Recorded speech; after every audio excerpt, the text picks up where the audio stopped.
Welcome to the session on differentiation, gradients of curves. The objectives for this session are to explore examples of tangents to curves and find the derivative of a simple function. A curve has a constantly changing gradient or slope. It is possible to find the gradient of the curve at a point by finding the tangent at that point. The straight line that just touches the curve at a point is the tangent at that point. So we can say that the gradient of a curve at a point is the gradient of the tangent at that point. Let's take a look at an example to illustrate this. For the curve y equals x cubed minus 6x squared plus 11x minus 6, we will find the gradient of the curve by using a sketch. So here's a sketch of the curve. And here's the line at a particular point on the curve. The tangent to this curve has gradient 2 at 3, 0. Notice that it just touches the curve at this point.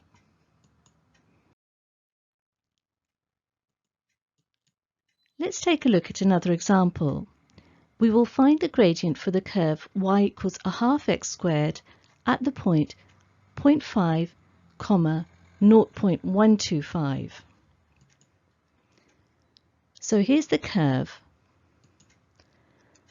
and here's the line or the tangent just touching the curve at the point 0.5, 0.125. Let's solve this. So we first find the tangents of lines which don't just touch the curve, but move towards the line which does. So we're going to find the gradient of the line which joins 0.5, function of 0.5, to 1.5, function of 1.5. So here's 0.5 highlighted on the graph, and here's function of 0.5. And here's a line which doesn't just touch the curve, but is not too far off from touching the curve. It's 1.5, function of 1.5. Let's find the gradient. It's this difference, highlighted with the blue arrow, which is equal to 1, because it's function of 1.5 minus function of 0.5, divided by this distance, which also happens to be 1, because it's 1.5 minus 0.5. So the gradient is equal to 1 divided by 1, which equals 1. Now, of course, this isn't the gradient that we're looking for.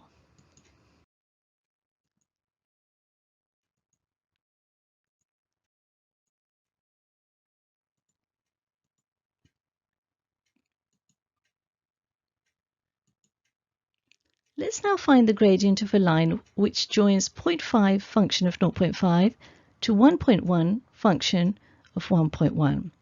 Notice that this is now getting closer to our desired gradient. We've indicated the points on the curve where the line and the curve intersect. So at 0.5, function of 0.5, and 1.1, function of 1.1. So the gradient is going to be change in y, as highlighted with the blue arrow, which is equal to 0.48, divided by change in x, which is 1.1 minus 0.5. So the gradient equals 0.48 divided by 0.6, which is equal to 0.8.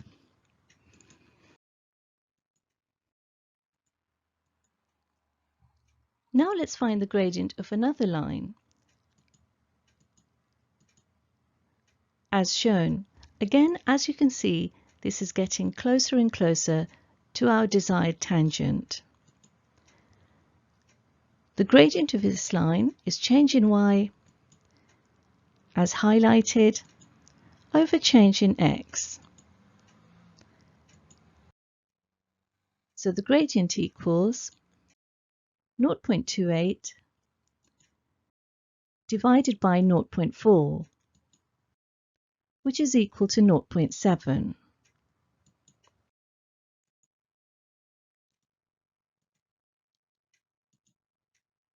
Now let's find the gradient of our actual line.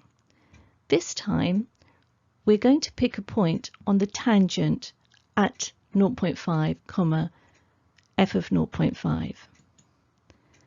So gradient of y equals a half x squared at this point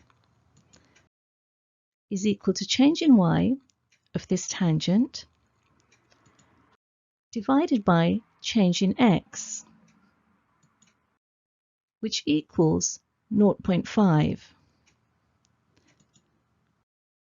Now you may be wondering why we didn't calculate this in the first place.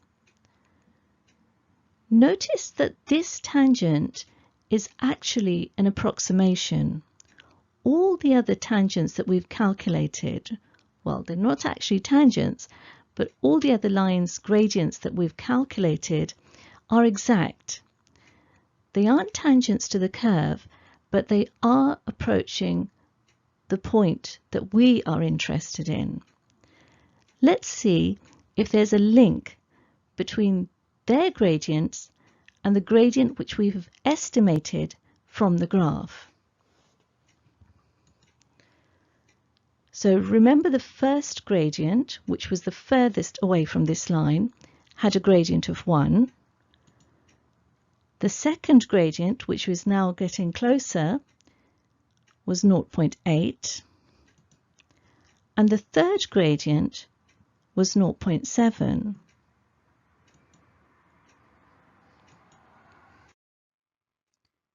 So here's a summary.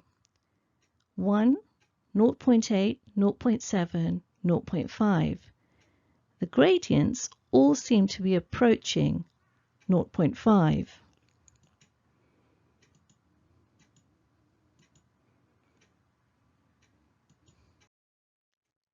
Bearing this example in mind, let's see if we can get something more precise regarding the tangent at a point on the curve. So consider first a continuous function f of x. We also consider some point c on the x-axis. This is sent to f of c on the y-axis. Now consider the value c plus h on the x-axis. This is sent to the value f of c plus h on the y-axis. Notice that the red dotted line denotes the gradient at the point C. It is clearly not going to be easy to find this gradient exactly from the graph. One way to find it is to consider the gradient of the line joining f of c to f of c plus h.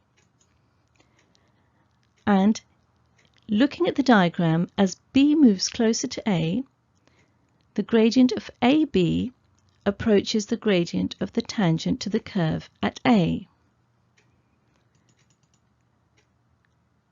The gradient of the line joining f of c to f of c plus h is change in y, as shown by the blue line indicated by an arrow, divided by change in x, which is equal to h.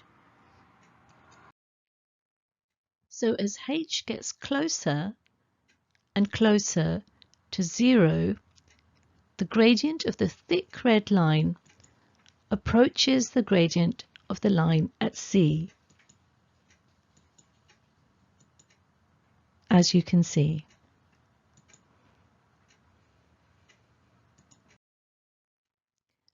So we can write this as the derivative of f at C is the limit as h tends to 0 of f of c plus h minus f of c over h.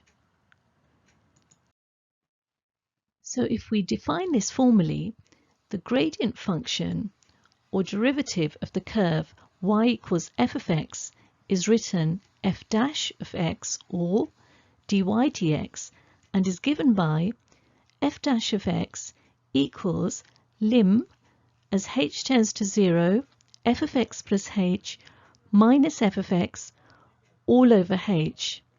The gradient can be used to find the gradient for any value of x. Let's take a look at this notation. Lim h tends to 0 means the limit as h tends to 0.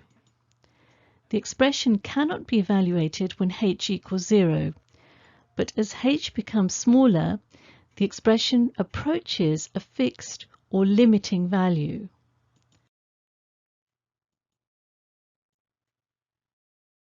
Let's now take a look at an example. The point A with coordinates 2, 8 lies on the curve with equation y equals x cubed. Find the gradient at the point A. So let's solve this. Now dy dx equals lim as h tends to 0 of f of 2 plus h minus f of 2 all over h. We've simply substituted in our particular values into this equation. And this in turn equals 2 plus h all cubed, because we're looking at y equals x cubed, minus 2 cubed all over h. And so expanding the first set of brackets gives the expression shown.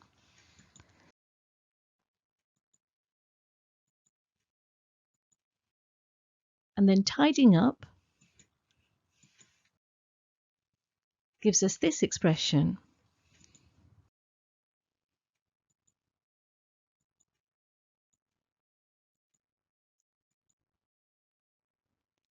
And now we can factorize the numerator as shown,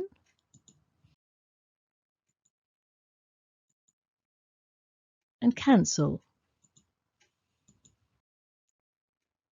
to give us lim h tending to 0, 12 plus 9h plus h squared. And this is of course going to equal 12 if we let h tend to 0.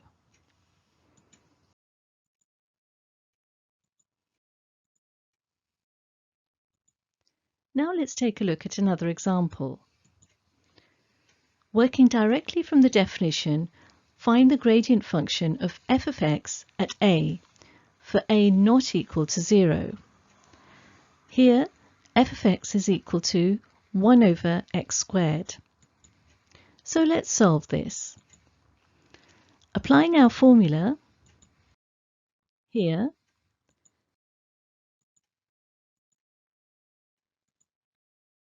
gives us 1 over a plus h all squared minus 1 over a squared all over h. And then tidying up gives us this expression. Then factorizing the numerator and cancelling the h's in the numerator and denominator,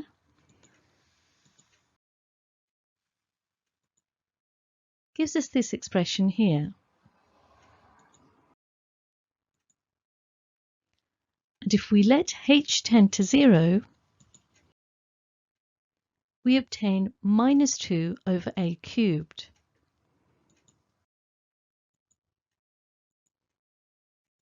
We are now going to take a look at differentiating x to the power n. The process of finding the derivative of any number is called differentiation for all real values of n and for a constant a. we have that if f of x equals x to the power n, then f dash of x equals n times x to the power n minus 1. Or, using slightly different notation, if y equals x to the power n, then dy dx equals n times x to the power n minus 1. And similarly, if f of x equals a times x to the power n, then f dash of x equals a times n times x to the power n minus 1. And here's the equivalent notation if y equals a times x to the power n. We aren't going to prove this in this session. However, if you're enthusiastic, you are more than welcome to give it a try. We will be looking, however, at this example. Pause the video and have a go. Press play when you're ready to view the solutions. We're going to begin by solving example 5a first. Find the derivative of f of x equals x to the power 7.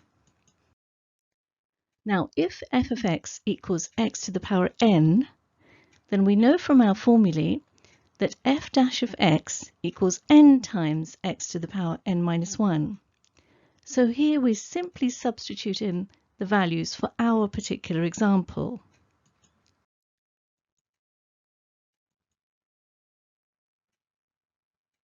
We have n equals 7, as you can see,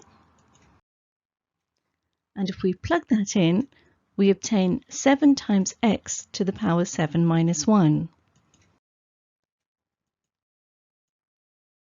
which equals 7x to the power 6. And now for example 5b. Again, we use the same formula because it's x to the power something.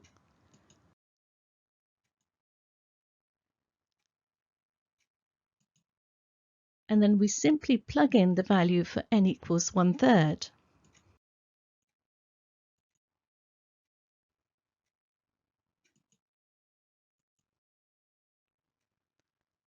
Now we're required to find the derivative of x to the power minus 5.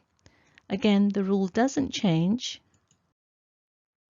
We simply apply the same formula because we're doing x to the power n.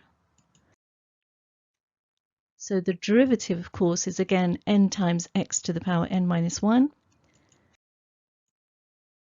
And plugging in n equals minus 5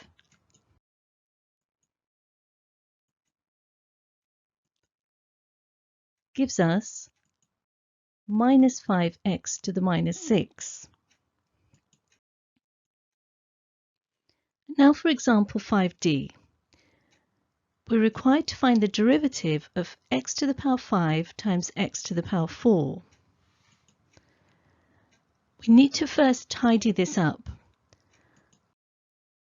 So add the indices because we're using the same base to give x to the power 9. And now we can differentiate by using our formula.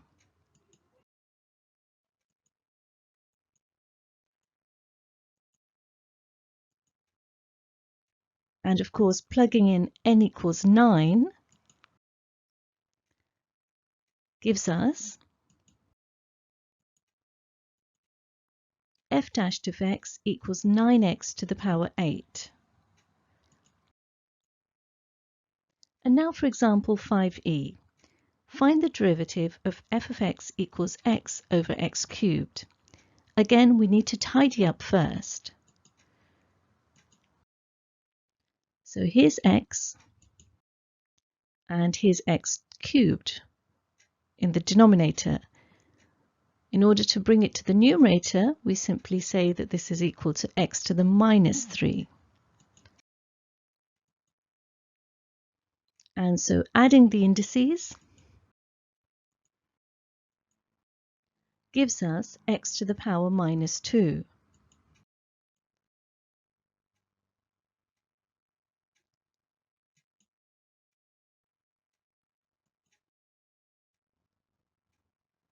And now we can differentiate. So x to the power n is x to the power minus 2 in our example. So of course n equals minus 2. And plugging that into our formula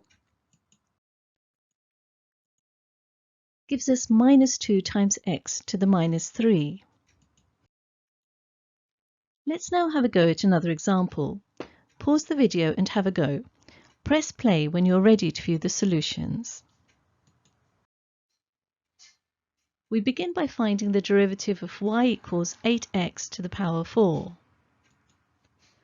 This time we're going to use this formula because we have a constant at the front.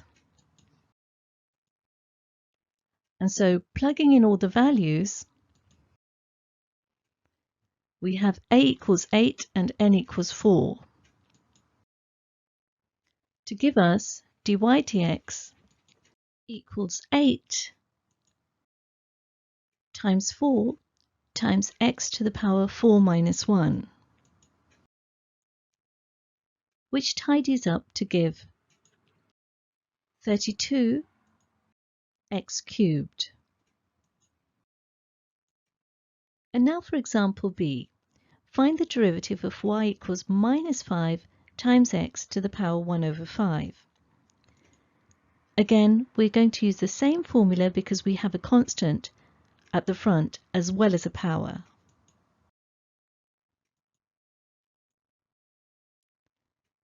So if we plug in a equals minus 5 and n equals 1/5, we obtain dy dx equals minus 5 times a fifth times x to the power a fifth minus 1,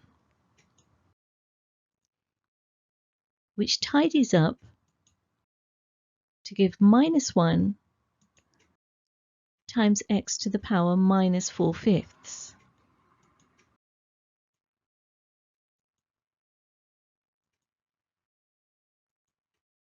And now for example C, find the derivative of y equals 3x to the power minus 3. We're going to use the same formula because we have a constant a equals 3 and n equals minus 3, which we plug in to give 3 times minus 3 times x to the power minus 3 minus 1, which tidies up to minus 9 times x to the power minus 4. And now for example 6d, we are required to find the derivative of y equals square root of 25 times x to the power 4. Clearly we're going to have to do some more work on this before we can apply our formula. We can rewrite this as 25 to the power a half times x to the 4 to the power a half, which is 5 times x squared. And now we have it in a form we can differentiate. And using the same formula again and plugging in,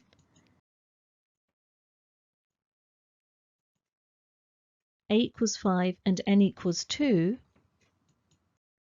gives dy dx equals 5 times 2x to the power 2 minus 1, which equals 10x to the power 1.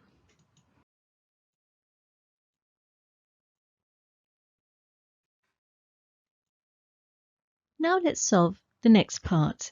We are required to find the derivative of y equals 5x to the power 6 all over 2x. Let's put this in a format that we can work with. We can rewrite this as y equals 5 over 2 times x to the power 6 minus 1. Here's 5 over 2, and here's x to the 6 minus 1. And tidying up gives us 5 over 2 times x to the power 5. We can now apply the formula shown on your screen.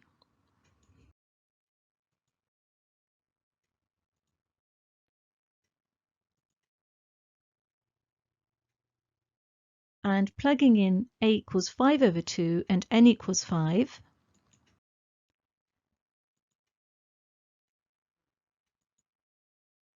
as shown, gives us 25 over 2 times x cubed, which is of course equal to 12.5 times x cubed.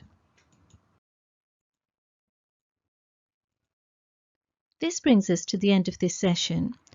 If you have understood the contents of this session, you should be able to explore examples of tangents to curves and find the derivative of a simple function. Thank you very much for listening. To understand this topic in greater depth, do attempt the exercises in your textbook related to this topic.